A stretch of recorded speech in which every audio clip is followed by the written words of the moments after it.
Olá, que bom que você veio hoje. Depois do início de funções, agora passaremos a estudar algumas funções específicas. A nossa primeira função específica é a função polinomial do primeiro grau ou função afim. Vamos lá? Uma função é dita afim ou polinomial do primeiro grau se para acréscimos iguais numa variável sempre ocorre acréscimos iguais na outra variável. Por exemplo, se o preço de uma corrida de táxi é dado por P igual a 4 mais 2D, em que P é o preço em reais e D é a distância em quilômetros, entre 1 km e 2 km o preço aumenta em R$2. Pode substituir. Se tu trocar o D por 1, o preço vai dar 6. Se trocar o D por 2, o preço vai dar 8. Então, de 1 para 2 km, a corrida aumenta R$2, que é o mesmo aumento do preço ocorrido numa corrida de 10 para 11 km. Olha só, 10 km vai ser 2 vezes 10, 20, mais 4, R$24. 11 km, 2 vezes 11, 22, mais 4, 26. Então aumentou de 24 para R$26. Então isso caracteriza uma função afim. Acréscimos iguais numa variável produzem acréscimos iguais na outra variável. Note que a variação de preço de 1 km a mais na distância sempre será de R$2. Essa é a chamada taxa de variação. Vou fazer uma tabela. 1 de distância, o preço é 6. Basta trocar a distância por 1. 4 mais 2 vezes 1 dá 6. 2, o preço a pagar vai ser 8. 4 mais 2 vezes 2, 8. Se eu pegar 3, 4 mais 2 vezes 3, 10. Se eu pegar 4, vai dar 12. Percebeu? A cada aumento de 1 km na distância, sempre ocorre R$2 de aumento no preço. Muito bem. Formalmente, chama-se função polinomial do primeiro grau ou função afim a qualquer função f de R em R, dada por uma lei da forma f de x igual a mx mais n. Calma, uma função é dita afim ou do primeiro grau se o x estiver elevado ao expoente 1, que não precisa aparecer, evidentemente. M e n são números reais e o m é diferente de zero. Os números representados por m e n são chamados de coeficientes. Observações.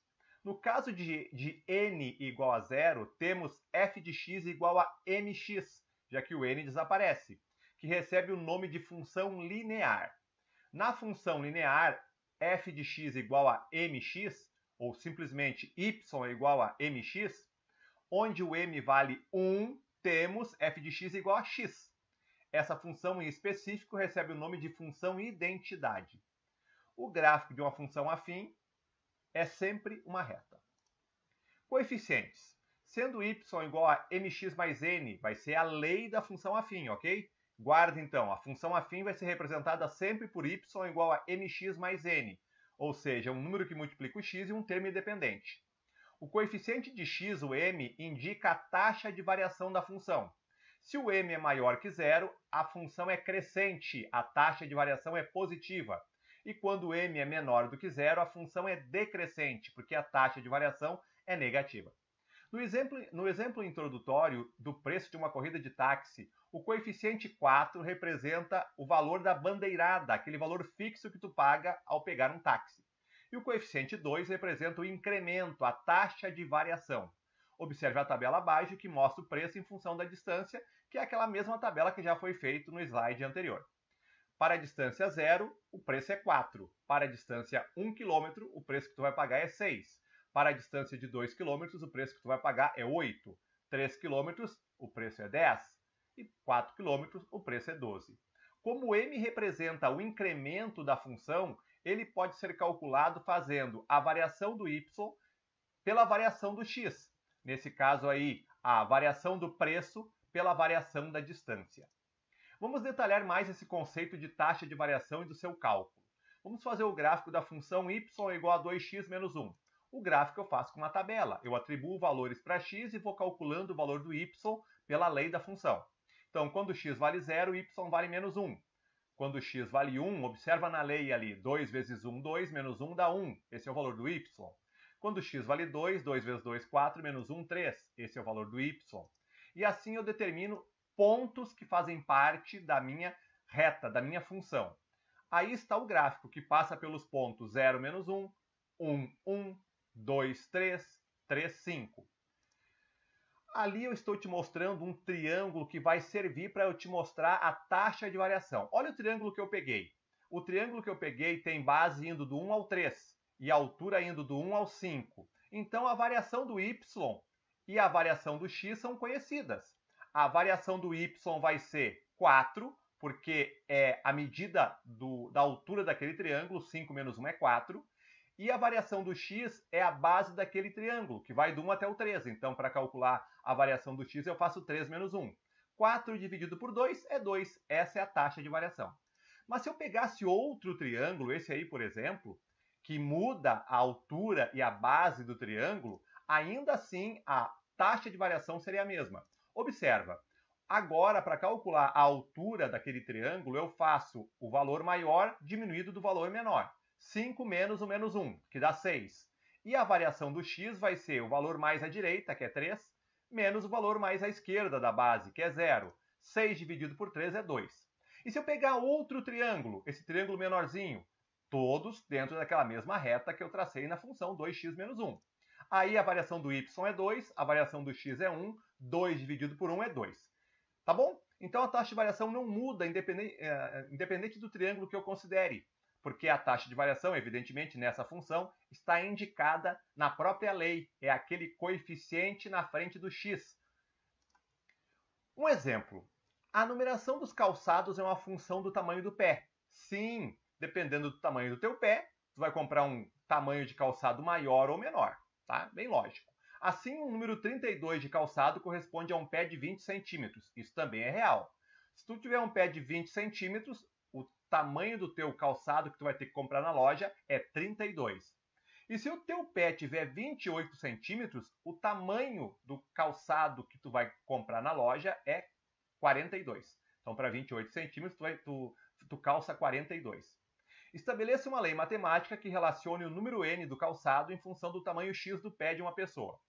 Entendeu o que eu quero fazer? Eu quero descobrir uma lei que eu, levando o tamanho do pé, eu saiba o número do calçado que eu tenho que comprar numa loja. Não precisaria nem experimentar. Eu quero calçado 42 e meu pé vai ter 28 centímetros. Se eu calçar 44, meu pé vai ter quantos centímetros? Muito bem. Eu posso relacionar dois pontos bem definidos. Para 20 centímetros, o tamanho do calçado é 32. Está aqui na segunda linha. Ó. 32 de calçado corresponde a um pé de 20 centímetros. Então, 20 centímetros, 32 de tamanho do calçado. Se eu tiver 28 centímetros de pé, 42. Então, eu tenho esses dois pontos. E eu posso calcular o m, a taxa de variação, como nós vimos nos exemplos anteriores, fazendo a variação do y dividido pela variação do x. Como é que eu calculo variação? Eu pego o maior, o 42, e diminuo do 32. E depois pego o 28 e diminuo do 20. Eu começo do b e vou para o a, tanto no y quanto no x. Isso vai dar 10 dividido por 8, 1,25. Então, eu já descobri a taxa de variação, 1,25. Então, eu posso escrever a minha lei da função afim, que tem a estrutura y igual a mx mais n, desse modo. Y é igual a 1,25x mais n. Agora eu tenho que descobrir o n. Como é que eu faço para descobrir o n? O n é o outro coeficiente, é o termo independente. Basta que eu pegue um dos dois pontos definidos no problema, o ponto A ou o ponto B. Vou pegar o ponto A mesmo. Nesse ponto A, o x vale 20 e o y vale 32. Então, eu vou trocar o y por 32 e o x por 20. Vai ficar 32 igual a 1,25x, o x é 20, 1,25 vezes 20, mais n. Se eu calcular 1,25 vezes 20, vai dar 25. Então, o n vai ser 32 menos 25, que é 7. A minha lei, então, vai ser n, ou seja, o número do calçado que eu quero comprar, é igual a 1,25x mais 7, onde esse x é o tamanho em centímetros do meu pé. Se o meu pé tem 16 centímetros, eu vou ter que fazer 1,25 vezes 16 mais 7 e vai dar o número do calçado que eu teria que comprar para vestir confortavelmente. Ok? Essa videoaula era para tratar desses conceitos iniciais com um exemplo. Na próxima videoaula faremos mais exemplos. Obrigado pela companhia, bons estudos, nos vemos por aí. Até mais!